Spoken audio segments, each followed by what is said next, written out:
and introduce someone who was mentioned on the last slide from Dave's Bees, Dave Wiessing, talking about the need for alternative control products for varroa. Kia ora.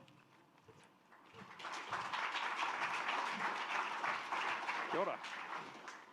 I feel like Tame's son should have introduced me as the guinea pig.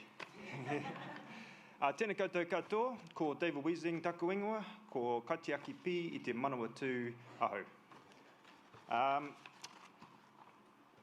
Green button, I guess. Bit about myself. I've dabbled in agriculture, horticulture, conservation, and now bees. And the one thing I know that all these have in common, no matter what you're trying to keep alive, there's something out there trying to kill it. And for bees, it's this guy, varroa destructor. You know, there's a list of things that want to kill bees, and at the top of them is this guy. Its economic impact is huge.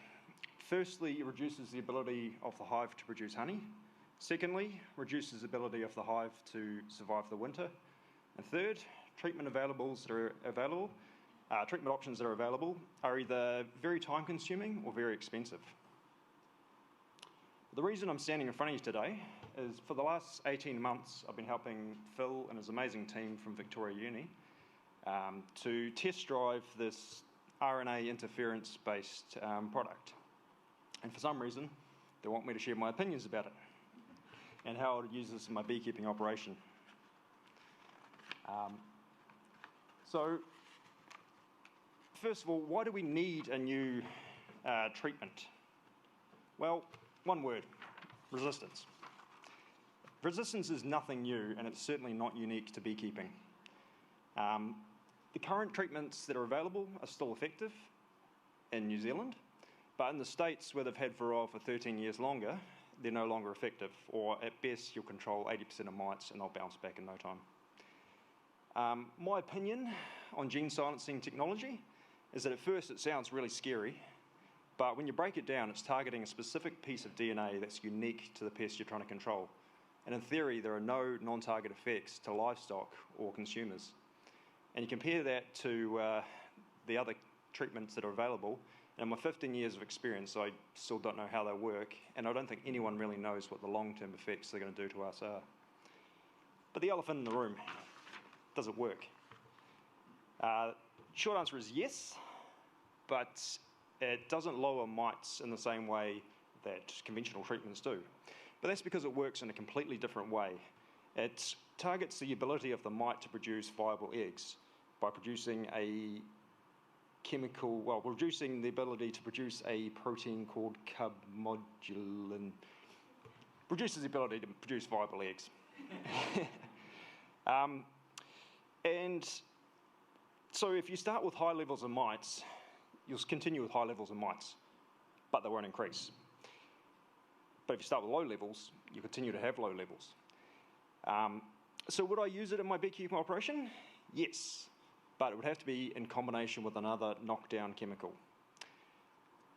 And look across the fence quite literally at animal drenches. Everything's moved from a rotational of 2 chemical families or 3 chemical families to a combination approach just to avoid resistance. And in beekeeping, we're behind the times. And I got this in my email a couple of weeks ago. Rotation manages resistance. And we're still using the same 2 chemical families we have done for the last 20 years. But with a 5-minute Google search, the scenario when you rotate 2 chemical families, you still get resistance in quite a short time. Whereas if you, on the graph on the right, that's showing the blue line is using a single chemical, and the red one is 2 chemicals at the same time in a combination approach. And the green one is 3. And you can see that we get resistance much later down the track if we combine chemicals together. So the future I see for this product is have to be used in a combination approach with other chemicals. But I do see a future for the product.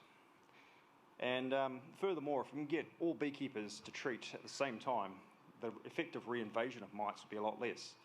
But that's provided your neighbours aren't doing a research trial with Phil Lester. So, yeah, to sum it up, would I use this product, or how this product is going to succeed in the future, has to meet 3 criteria. It has to be cheap, effective, and selective.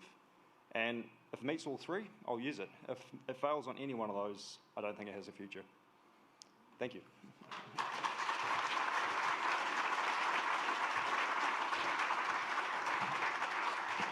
Kia ora, Dave, and thank you for being the guinea pig with the elephant in the room and the bees and the wasps and everything covered. Kia ora tātou.